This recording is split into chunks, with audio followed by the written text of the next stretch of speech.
Bonjour, bienvenue sur Flip, c'est Serge et aujourd'hui je reçois Nicolas Mouret, fondateur de Green Metrics.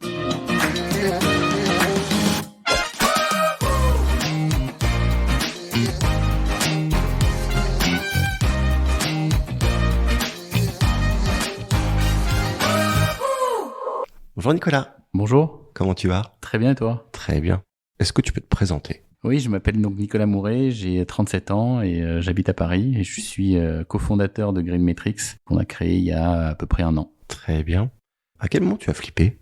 Assez tôt, en fait, j'ai toujours voulu créer ma boîte, j'ai envie de dire depuis le collège. J'ai jamais eu ma grosse inquiétude dans les années collège et même fac, c'était de se dire qu'est-ce que je vais faire de ma vie, et parce que j'avais pas un métier dans lequel je voulais être médecin, dentiste ou autre. Et puis, mais j'avais toujours eu cette volonté de créer quelque chose, donc assez tôt. Puis l'idée est venue lors d'une rencontre et lors d'un stage à la fac. Très bien. C'était quoi ton parcours jusqu'à fonder Green Metrics? Alors, je fais des études d'économie-finance. J'ai fait un passage au Canada pendant 2 ans et demi. Et suite à ça, j'ai découvert une activité à Montréal, c'était la destruction de documents confidentiels. Et j'ai fondé donc un an après mon retour, donc en 2009, une entreprise qui s'appelle Privacia Recyclage, qui était initialement donc une entreprise de destruction de documents confidentiels, et ensuite que j'ai développé pour être un acteur plus généraliste sur la collecte et le traitement de déchets. Donc jusqu'en 2020, et on était un peu un confrère de grands groupes comme Veolia, Suez ou Paprec, et on avait un centre de tri en région parisienne. Avant de parler de Green Metrics, comment tu définirais la sobriété numérique et le numérique responsable? Je le définirais par des actions qui soient, on va dire, optimum, tant par les ressources que cela nécessite, que par également nos besoins, dans le sens où aujourd'hui on est plus dans souvent une économie un peu de boulimie, où on veut toujours avoir des nouveaux outils, des nouveaux équipements, et toujours consommer un peu plus. C'est un peu la même idée qu'on peut avoir sur des vêtements ou d'autres typologies de produits, des meubles ou autres, de toujours rechanger régulièrement. L'idée, c'est un peu la même, c'est-à-dire d'optimiser autant les usages que la partie des équipements, et pas changer à chaque fois qu'il y a une nouvelle version qui sort, alors qu'on n'a pas besoin dans notre fonctionnement et dans notre travail au quotidien. Justement, on va arriver à l'entreprise que tu as créée, Green Metrics. C'est quoi exactement? Alors c'est un outil automatisé qui permet en fait de mesurer et de piloter les impacts environnementaux du numérique. Les impacts environnementaux du numérique sont liés à deux composantes, les usages et les équipements, qui permettent cette activité. Les usages vont être très simplement nos usages au quotidien sur des visios, des envois d'emails, des utilisations de solutions SaaS classiques. Et puis les équipements, c'est ceux qui nous permettent d'avoir cette activité-là. Donc tout le cycle de vie de l'équipement, de sa phase de fabrication et les ressources que cela nécessite, jusqu'au recyclage et la fin de vie de ces équipements. Et comment vous fonctionnez avec les entreprises? Alors aujourd'hui, en fait, on se connecte à l'informatique et on intègre toute la flotte d'équipements. Et grâce à un référentiel et à la techno qu'on a développée, ça nous permet d'abord donner une étape et une mesure de la pollution, et ensuite on va accompagner et aider l'entreprise à réduire cette pollution.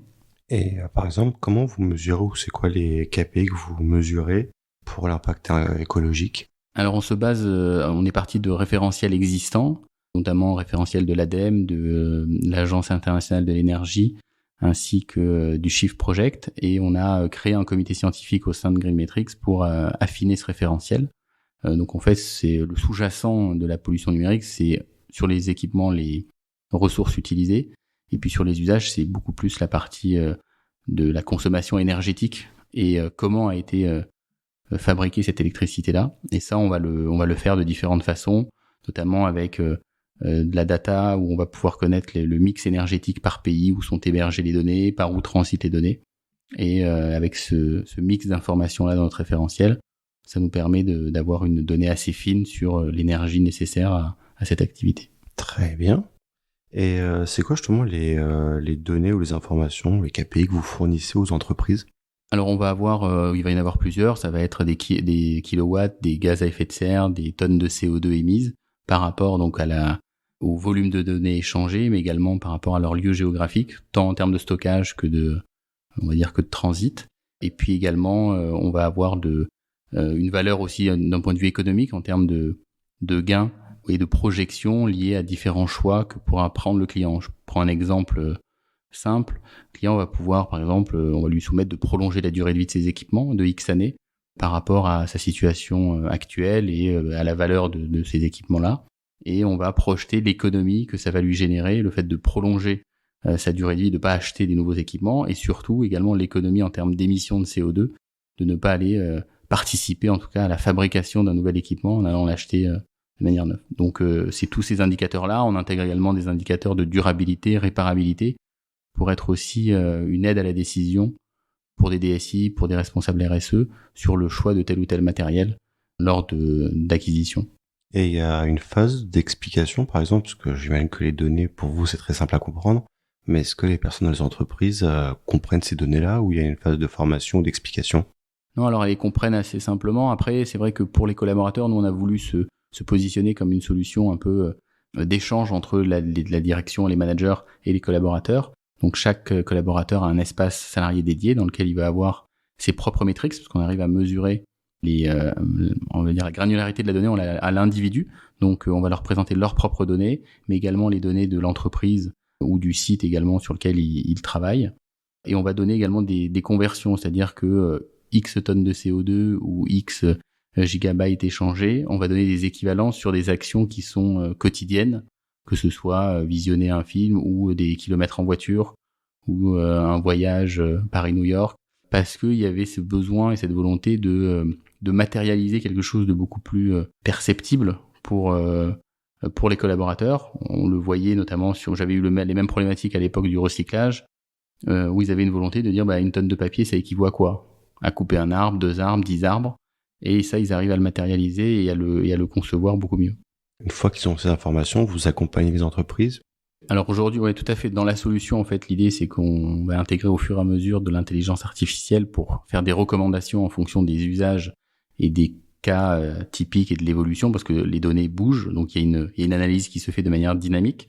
Et ça, aujourd'hui, on va en effet proposer des recommandations dans la solution directement. L'accompagnement en termes de consultants ou de missions propres, elle pourra se faire, mais c'est pas notre business model. Tout ce qui est en dehors, bien entendu, de l'accompagnement dans le cadre du développement de la solution et du déploiement. Très bien. Et aujourd'hui, vous avez... c'est quoi votre business plan, clairement? Entre 1,50 € et 3 € par salarié par mois, ça va dépendre du nombre de salariés dans l'entreprise. Donc c'est un coût au salarié et c'est un abonnement sur 12 mois, enfin un abonnement SaaS classique qui intègre tout ce qu'on peut avoir comme fonctionnalité, donc l'espace salarié dédié, un bilan carbone du numérique, différents rapports trimestriels, les recommandations. Très bien, merci. On parlait justement de l'impact du numérique. Aujourd'hui, c'est quoi clairement son impact sur l'environnement? Alors aujourd'hui, ça représente un peu plus de 4% des émissions de gaz à effet de serre au niveau mondial. C'est un peu plus que le transport aérien. Après, il y a énormément de chiffres là-dessus, mais c'est en tout cas le poste qui représente qui a une croissance exponentielle par rapport à d'autres postes à émissions. Et ce qui est normal et ce qui se comprend par rapport à la digitalisation des entreprises. Et voilà, et aujourd'hui, ça représente, je crois que c'est à peu près, alors, en fonction des référentiels, ça varie, mais c'est quasiment l'équivalent de l'Internet sur le numérique, donc serait le 3e pays le plus gros consommateur d'électricité dans le monde, si ça devait ramener à être un seul pays.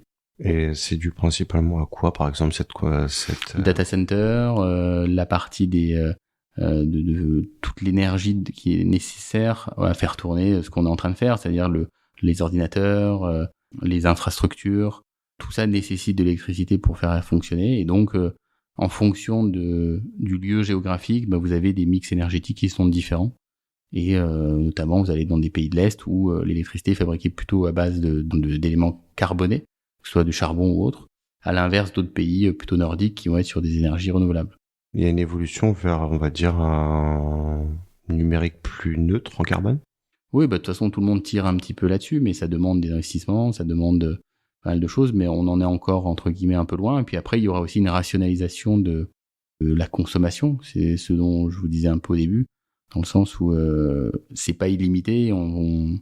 l'énergie en tout cas qu'on fabrique ne peut pas être faite de manière illimitée et sans coût. Donc il va y avoir, au vu du nombre de personnes où on est sur Terre, une certaine rationalisation dans nos usages. Tu parlais de référentiels tout à l'heure, justement, c'est quoi les référentiels sur la pollution numérique aujourd'hui?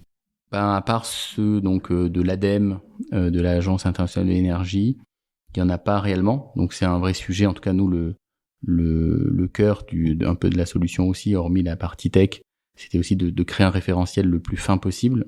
Et ça va varier parce qu'il y a plein de composantes, sachant que la data passe d'un pays à l'autre. Il faut tenir compte donc des mix énergétiques par pays, mais également du volume de données. Donc il y a énormément de composantes. Donc il n'y a pas de référentiel, on va dire, reconnu. Il y avait celui de l'ADEME mais qui date déjà un peu. Donc c'est celui qu'on constitue et on espère qu'il deviendra un des référentiels majeurs à terme et dont d'autres entreprises pourront se servir, enfin d'autres confrères ou acteurs. Et il y a d'autres solutions pour compenser ça, justement, pour que les entreprises aient un peu une sorte d'exemple ou de carnet de cahier de charge à suivre? C'est ce qu'on souhaite en tout cas nous proposer dans la solution, c'est d'avoir des indicateurs et de référence par secteur, mais également par pays, pour que les entreprises puissent se comparer à ces indicateurs-là et se dire c'est un indicateur médian qui est entre guillemets la moyenne et si on est en dessous c'est qu'on est plutôt bon là-dedans. Tout ça reste à construire et c'est ce qu'on est en train de faire au fur et à mesure. Et je suppose que ça doit jouer au niveau international pour que ça ait un vrai impact sur la planète. Tout à fait, parce qu'en fait, comme je dis, il n'y a pas de frontières sur les données. Donc aujourd'hui, l'Europe parle également d'une taxe carbone aux frontières, alors notamment pour les produits provenant de l'étranger. Il y a aujourd'hui l'AFNOR qui est en train de rédiger une norme numérique responsable. Donc suite à une demande quand même assez forte des entreprises de s'engager dans cette thématique. On participe donc nous au groupe de travail et ça devrait aboutir sur une norme ISO, donc internationale, dans les prochaines années, je pense à horizon un peu moins de 2 ans, donc avec une norme numérique responsable internationale. Tu parlais justement de la taxe carbone. Tu crois que demain on peut envisager une taxe sur la pollution numérique? Je pense. Après, de quelle façon, il y a différentes possibilités, mais ça peut très bien être sur le giga échangé. Alors on sait que par exemple en France, les opérateurs téléphoniques vont devoir mettre sur les factures les équivalents en tonnes CO2 émises par rapport à la consommation de leurs clients. Est-ce que c'est une première étape à une taxation sur le giga? Peut-être, peut-être pas. Ils trouveront peut-être également d'autres moyens. Aujourd'hui, les entreprises sont obligées de faire leur bilan carbone, enfin certaines typologies d'entreprises en fonction de la taille. Je pense que ça va se généraliser et que on va aboutir sur potentiellement un marché du carbone inter-entreprise en fonction de leur secteur pour compenser entre guillemets les bons et les plus mauvais élèves. C'est quoi comme typologie d'entreprises qui sont obligées de le faire? Alors aujourd'hui, il y avait un marché en tout cas primaire qui était plutôt les aciéristes, les gros industriels. L'Europe vient d'annoncer qu'il y aurait maintenant 2 nouveaux marchés secondaires cette fois-ci qui vont être créés sur la mobilité, donc les transports notamment, et l'énergie des bâtiments. Donc toutes les entreprises qui rentrent dans ces périmètres seront assujetties au quota carbone et donc à maîtriser de manière entre guillemets réglementaire leurs émissions. Est-ce qu'il y a une prise de conscience de la part des entreprises sur cette pollution numérique? Oui, il y en a une. Ils savent de plus en plus que ça a un impact. Ils ne savaient pas par contre, c'était un peu nous notre credo de dire de rendre visible l'invisible. Dans le sens où ils avaient cette problématique de se dire en fait envoyer des mails, je vois pas en quoi ça pollue. Et ils voyaient pas le côté matériel en dessous de tout ça. Donc oui, ils en ont conscience. Après, ça reste pour certains, notamment des entreprises qui sont pas trop digitales, pas une priorité. Ce qu'on peut comprendre, c'est qu'il y aura d'autres postes à émission qui le seront plus, notamment par exemple sur une boîte de transport. Vaut mieux qu'ils s'occupent de gérer une flotte de véhicules, on va dire moins polluante, que de s'occuper de leur pollution numérique. En tout cas, pour avoir un effet le plus rapide. Mais par contre, pour les entreprises digitales, notamment que ce soit des startups ou des solutions SaaS, des SS2I, là par contre, il y a ou même des grands groupes bancaires, ils ont pris ça en compte et ça fait partie de leur politique RSE et de leurs priorités. Et il y a une forme de greenwashing sur ces sujets-là aussi, où ils osent pas trop parce qu'ils ont compris la leçon? Alors, j'ai envie de dire, ça va dépendre où on met qui s'occupe du sujet, de ce sujet-là dans l'entreprise. Souvent, quand c'est uniquement rattaché un peu au marketing ou à la RSE, on peut se dire que ça peut terminer en greenwashing versus c'est un élément central de leur démarche et de leur politique et souvent c'est rattaché un peu plus à la direction ou en tout cas sous la direction. Mais oui, après il y a toujours des des dérives. Comme souvent dans les grands groupes quand même, on se rend compte qu'ils prennent très au sérieux, ils sont très méfiants du greenwashing parce qu'ils ont eu des retours de bâton. Et c'est souvent les plus contraignants, il faut vraiment montrer patte blanche. Et jusqu'à maintenant, c'est quoi les moyens qu'ont mis justement les entreprises pour y remédier à cette pollution numérique? Alors les moyens, ça va être notamment sur des choses assez simples de renouveler le parc informatique, mais il n'y avait pas de mesures, c'est-à-dire qu'on sait les leviers en tout cas à mener et les actions à mener pour réduire, mais on n'a pas forcément, on connaît pas l'impact parce qu'il n'y a pas de référentiel, parce qu'il n'y a pas d'outils, parce que ça nécessitait un nombre incommensurable d'actions et de petits calculs à faire. Donc c'est pour ça qu'on a voulu automatiser tout ça. Mais aujourd'hui, oui, en effet, prolonger la durée de vie de ces équipements, les réparer, leur donner une seconde vie sans forcément aller directement au recyclage. Ça va être également sur en termes de stockage. On parle beaucoup de cloud, mais le cloud, en fonction d'où vous l'hébergez et dans quel type de data center, ça peut également consommer plus que si vous l'aviez stocké en local. Donc aujourd'hui, il y a eu un mouvement vers le cloud. Enfin, c'est tous ces éléments-là. Et puis après, le sous-jacent, c'est vraiment également l'électricité utilisée pour faire tourner tout ça, comment elle est elle-même fabriquée. Est-ce qu'il y a des leaders dans le domaine, des exemples à suivre? En tant que prestataire qui propose des solutions ou des entreprises qui sont... Des entreprises qui justement ont compris et ont mis vraiment un process en place? Alors, il n'y a pas assez de recul pour, on va dire, pour donner une entreprise un peu exemple sur le numérique responsable, mais en tout cas, il y a aujourd'hui un mouvement un peu de fond où il y a des entreprises qui mettent ça en tout cas dans leurs priorités, et ça va venir au fur et à mesure, mais je pourrais pas en donner une comme ça aujourd'hui, j'ai pas assez de recul pour en nommer une. Selon toi, dans l'avenir, ou dans combien de temps on peut estimer qu'il y aura vraiment une sorte de numérique green? Ça va être quoi les enjeux pour arriver à ce stade-là?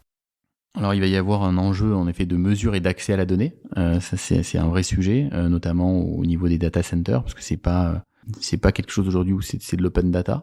On va avoir de l'open data sur l'électricité dans le réseau électrique de région par pays. On va savoir si elle est plus ou moins carbonée, le taux d'énergie renouvelable, en tout cas d'électricité issue de l'énergie renouvelable là-dedans. Donc ça on peut le savoir.